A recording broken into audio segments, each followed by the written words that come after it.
വാർത്തകൾ നോക്കാം. രാഷ്ട്രീയ കേരളത്തിൽ ഏറെ കോളിളക്കം സൃഷ്ടിച്ച കാസർഗോഡ് പെരിയ ഇരട്ടക്കൊലപാതക കേസിൽ വിധി ഇന്ന്. കോടതി കുറ്റക്കാരാണെന്ന് കണ്ടെത്തിയ 14 പേർക്കെതിരെയാണ് CBI കോടതി വിധി പറയുന്നത്. കേസിൽ 10 പേരെ കുറ്റവിമുക്തരാക്കിയിരുന്നു. രാഷ്ട്രീയ വൈരാഗ്യമാണ് കോൺഗ്രസ് പ്രവർത്തകരായ കൃപേഷിന്റെയും ശരത് ലാലിന്റെയും കൊലപാതകത്തിന് കാരണമെന്നാണ് കണ്ടെത്തൽ. വിധിയുടെ പശ്ചാത്തലത്തിൽ കനത്ത പോലീസ് സുരക്ഷ ഏർപ്പെടുത്തിയിട്ടുണ്ട്. വിവരങ്ങളുമായി കാസർഗോഡ് നിന്നും ജോസഫ് അഗസ്റ്റിൻ ചേരുന്നുണ്ട്. ജോസഫ്, ഏതാണ്ട് വർഷങ്ങൾ നീണ്ട നിയമ പോരാട്ടങ്ങൾക്കൊടുവിൽ ഇന്ന് ശിക്ഷാവിധി പ്രഖ്യാപിക്കാൻ വേണ്ടി ഒരുങ്ങുകയാണ്. കല്യോട്ടും അതുപോലെ തന്നെ പരിസര പ്രദേശങ്ങളിലുമെല്ലാം ഈ ഒരു ശിക്ഷാവിധി വരുന്നതിന്റെ പശ്ചാത്തലത്തിൽ വലിയ സുരക്ഷാ സജ്ജീകരണങ്ങളാണ് ഒരുക്കിയിട്ടുള്ളത്. എന്തെല്ലാമാണ് അവിടെ നിന്നുള്ള വിശദാംശങ്ങൾ? പോലീസിന്റെ ഏതെല്ലാം രീതിയിലുള്ള സുരക്ഷാ പരിശോധനകളും നിയന്ത്രണങ്ങളുമാണ് അവിടെ ഏർപ്പെടുത്തിയിട്ടുള്ളത്? അതുല്യ സൂചിപ്പിച്ചതുപോലെ തന്നെ ഏറെ വർഷങ്ങളുടെ പോരാട്ടത്തിനൊടുവിലാണ് ഈ ശിക്ഷാവിധിയിലേക്ക് ഇന്ന് എത്തുന്നത്. ഈ CBI കോടതി 14 പേരെയാണ് കുറ്റക്കാരാണെന്ന് കണ്ടെത്തിയത്. ഈ കൊലപാതകത്തിൽ നേരിട്ട് പങ്കെടുക്കുകയും അതുപോലെ തന്നെ ഗൂഢാലോചന നടത്തുകയും തെളിവ് നശിപ്പിക്കുകയും ചെയ്ത 14 പ്രതികൾക്ക് ഇന്ന് ശിക്ഷ ലഭിക്കും. അതിൽ CPM മുൻ MLA ആയിട്ടുള്ള KV കുഞ്ഞിരാമൻ അടക്കം ഉള്ള ആളുകളുണ്ട്. ഇതിൽ ഭൂരിഭാഗം പ്രതികളും CPM പ്രവർത്തകരാണ്. 2019 ഫെബ്രുവരി 17 ഈ സംഭവം നടക്കുന്നത്. ഈ പെരിയയിലെ യൂത്ത് കോൺഗ്രസ് പ്രവർത്തകരായ കൃപേഷിനെയും ശരത് ലാലിനെയും രാഷ്ട്രീയ വൈരാഗ്യം മൂലം വെട്ടിക്കൊലപ്പെടുത്തുകയായിരുന്നു. ഇതിനുശേഷം ആദ്യം കേസ് അന്വേഷിച്ചത് ലോക്കൽ പോലീസാണ്. അതിനുശേഷം ക്രൈംബ്രാഞ്ചിന്റെ അന്വേഷണത്തിൽ അതൃപ്തി രേഖപ്പെടുത്തി കുടുംബം കോടതിയെ സമീപിച്ചു. പിന്നീട് CBI തന്നെ ഈ കേസ് ഏറ്റെടുക്കുകയായിരുന്നു. ആദ്യം 14 പേരായിരുന്നു ഈ പ്രതിപട്ടികയിൽ ഉണ്ടായിരുന്നത്. പിന്നീട് 10 പേരെ കൂടി CBI കൂട്ടിച്ചേർക്കുകയാണ് ചെയ്തത്. അതിൽ KV കുഞ്ഞിരാമൻ അടക്കം മണികണ്ഠൻ ബ്ലോക്ക് പഞ്ചായത്ത് പ്രസിഡന്റാണ്, CPMന്റെ പ്രവർത്തകനാണ്, CPMന്റെ ലോക്കൽ കമ്മിറ്റി അംഗമാണ്.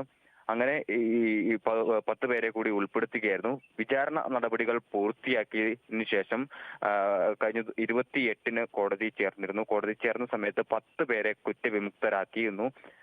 പക്ഷേ ഈ 10 പേരെ കുറ്റവിമുക്തരാക്കിയ നടപടിയിൽ കുടുംബം അസംതൃപ്തി പ്രകടിപ്പിച്ചിട്ടുണ്ട്. അപ്പീൽ പോകുമെന്ന കാര്യങ്ങളടക്കം വ്യക്തമാക്കിയിട്ടുണ്ട്. എന്തായാലും ഇന്ന് രാഷ്ട്രീയ കേരളം ഉറ്റുനോക്കുന്ന വിധി വരുമെന്ന് തന്നെയാണ് പ്രതീക്ഷിക്കുന്നത്. പരമാവധി ശിക്ഷ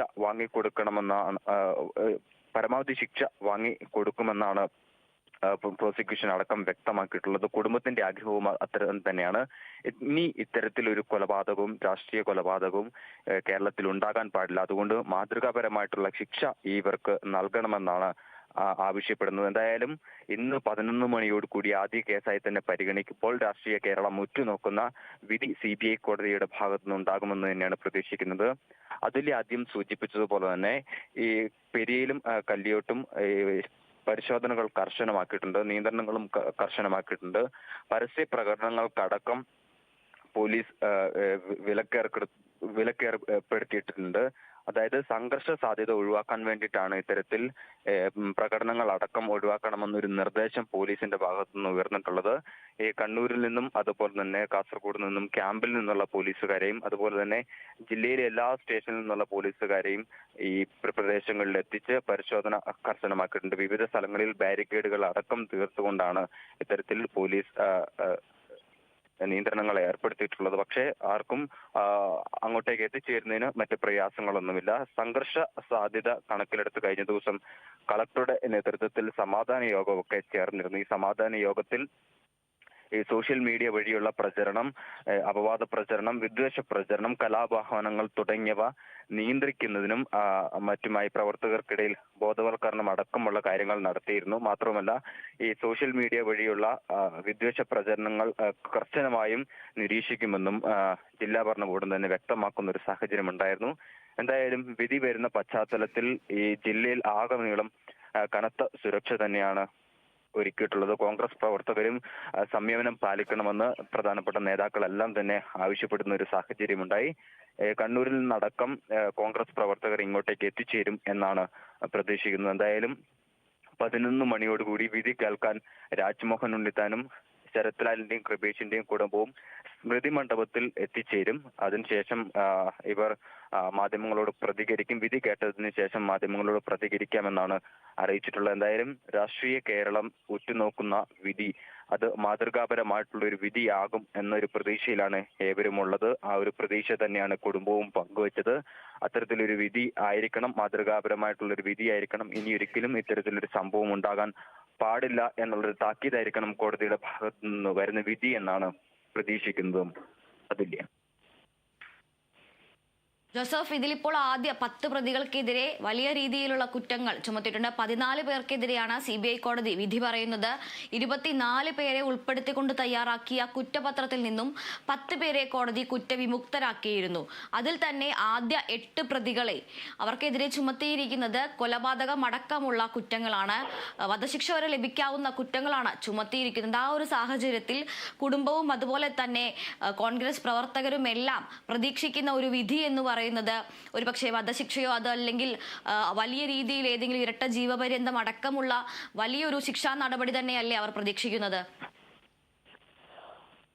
അതുല്യ സൂചിപ്പിച്ചതുപോലെ തന്നെ അത്തരത്തിൽ അപൂർവങ്ങളായിട്ടുള്ള ഒരു കേസായി ഇത് പരിഗണിക്കാൻ സാധ്യതയുണ്ട്. കാരണം രാഷ്ട്രീയ കൊലപാതകങ്ങളെ കഴിഞ്ഞ കാലങ്ങളിൽ ഒന്നും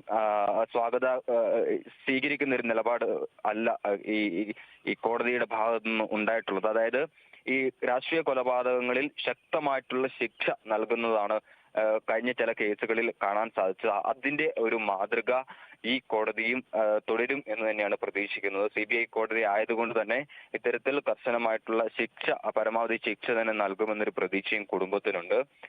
അതിൽ സൂചിപ്പിച്ചതുപോലെ തന്നെ ജീവപര്യന്തമോ ഇരട്ട ജീവപര്യന്തമോ അല്ലെങ്കിൽ വധശിക്ഷയോ ഈ കേസിന് ലഭിക്കാമെന്നൊരു പ്രതീക്ഷയാണ് കുടുംബത്തിന് പങ്കുവെക്കാനുള്ളത്. അത്തരത്തിലൊരു പ്രതീക്ഷ തന്നെയാണ് പ്രോസിക്യൂഷനും സംസാരിച്ചപ്പോൾ പങ്കുവച്ചത്. കാരണം ഇവരുടെ പ്രായം, അതായത് കൊല്ലപ്പെടുമ്പോൾ ഇവർക്ക് 25 വയസ്സിൽ താഴെ മാത്രമാണ് പ്രായമുണ്ടായിരുന്നത്. ഈ രാഷ്ട്രീയ പ്രവർത്തനത്തിന്റെ പേരിൽ മാത്രമാണ് ഇവർ കൊല ചെയ്യപ്പെടുന്നത്. മാത്രവുമല്ല ഇത്തരം കാര്യങ്ങളെല്ലാം തന്നെ പരിഗണിച്ചായിരിക്കും ഈ വിധി ഉണ്ടാവുക എന്നുള്ളതാണ് ഏറെ പ്രധാനപ്പെട്ടത്. അതുകൊണ്ട് തന്നെ വധശിക്ഷയോ ഇരട്ട ജീവപര്യന്തമോ ലഭിക്കാം എന്ന് തന്നെയാണ് പ്രതീക്ഷിക്കുന്നതും. അത്തരത്തിലൊരു വിധിക്ക് വേണ്ടി തന്നെയാണ് ഈ കുടുംബം കാത്തിരിക്കുന്നതും.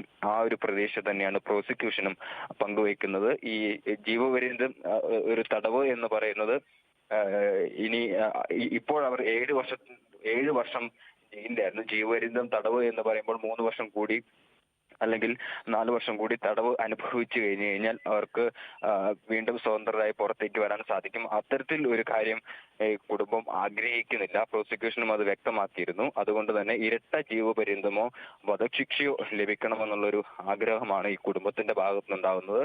വിധിയിൽ എന്തെങ്കിലും, അതായത് ഈ വിധിയിൽ എന്തെങ്കിലും അപാകതകൾ ഉണ്ടെങ്കിൽ, സംതൃപ്തി ഇല്ലെങ്കിൽ മറ്റ് അപ്പീൽ പോകാനാണ് തീരുമാനിച്ചിട്ടുള്ളത്.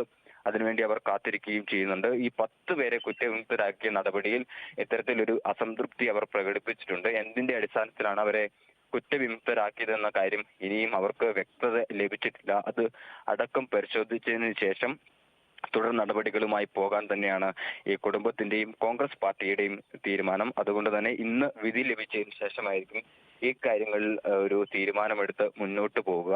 ഈ വിധി സ്വാഗതാർഹമാണോ അല്ലയോ എന്ന് അറിയാൻ ഇനി 11 മണി വരെ കാത്തിരിക്കേണ്ടി വരും. അതില്ല.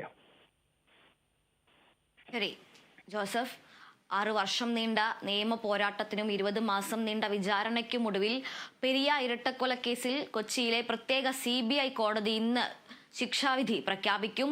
കുറ്റക്കാരാണെന്ന് കണ്ടെത്തിയ 14 പേർക്കെതിരെയാണ് CBI കോടതി വിധി പറയുന്നത്. 24 പേരടങ്ങുന്ന കുറ്റപത്രം സമർപ്പിച്ചതിൽ 10 പേരെ കുറ്റവിമുക്തരാക്കിയിരുന്നു. ജോസഫ് അഗസ്റ്റിനാണ് കാസർഗോഡ് നിന്നും വിവരങ്ങൾ പങ്കുവച്ചത്.